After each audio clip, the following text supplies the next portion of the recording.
Hello viewers, পিকে daily life এর পেজে সবাইকে স্বাগতম। আজকে আমরা যাব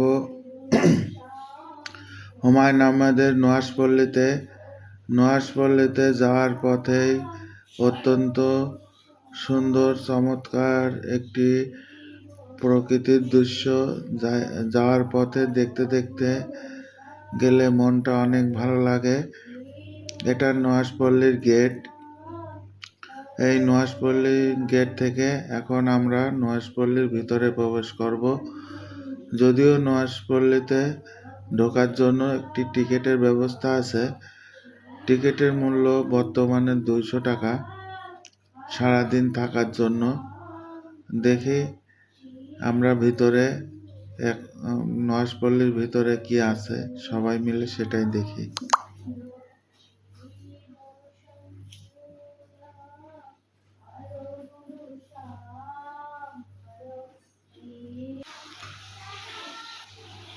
চলুন নোয়াজপল্লীর ভিতরে ঢোকা যাক। নোয়াজপল্লীর ভিতরে কি আছে দেখি। অত্যন্ত চমৎকার একটি জায়গা। নোয়াজপল্লীর ভিতরে সবুজের সমারোহ, এজন্য সবুজ দিয়ে ঘেরা প্রকৃতির একটি জায়গা।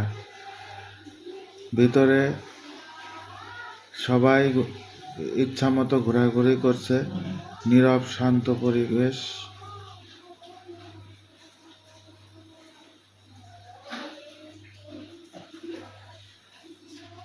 এখানে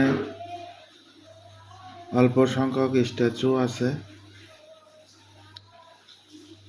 সুন্দর হাতে তো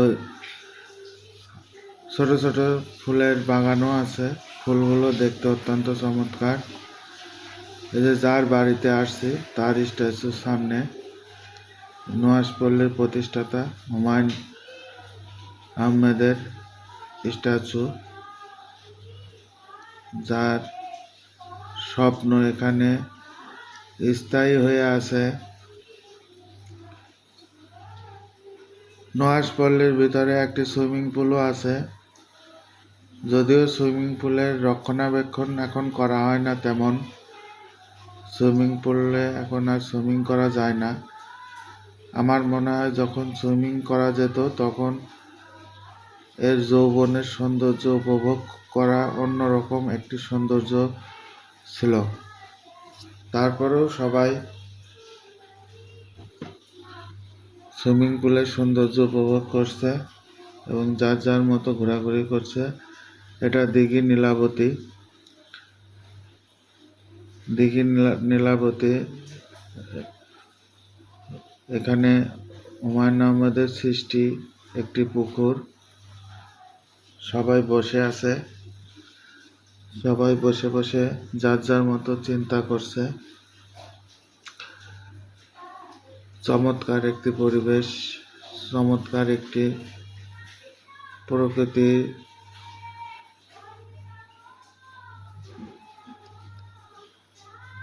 চিরসবুজের সমারোহ, শান্ত একটা পরিবেশ। আমি নীলাবতী এই পুকুরের চারপাশে ঘোরাঘুরি করলাম। পরিবেশগুলো অত্যন্ত শান্ত ছিল,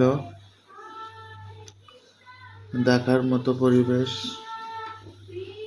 যদিও এখন রক্ষণাবেক্ষণে তেমন কোনো উদ্যোগ নেই, তারপরেও পরিবেশটা অনেকটা চমৎকার।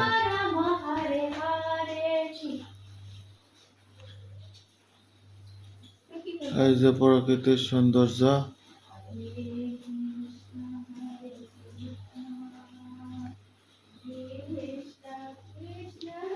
প্রকৃতির সৌন্দর্যে ঘেরা চারিদিকে চিরসবুজ প্রকৃতি। নীলাবতী পুকুরের পাশ দিয়ে হাঁটতে হাঁটতে সৌন্দর্য অনুধাবন করলাম।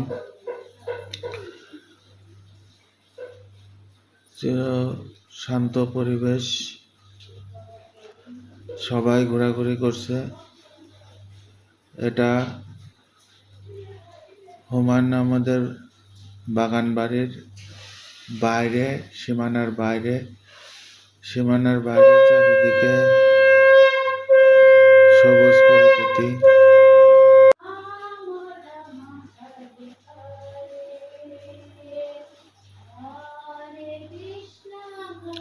চিড়িয়াখানার মতো কিছু পশু পাখি এখানে বানানো আছে, যেগুলো দেখতেও অনেক সুন্দর।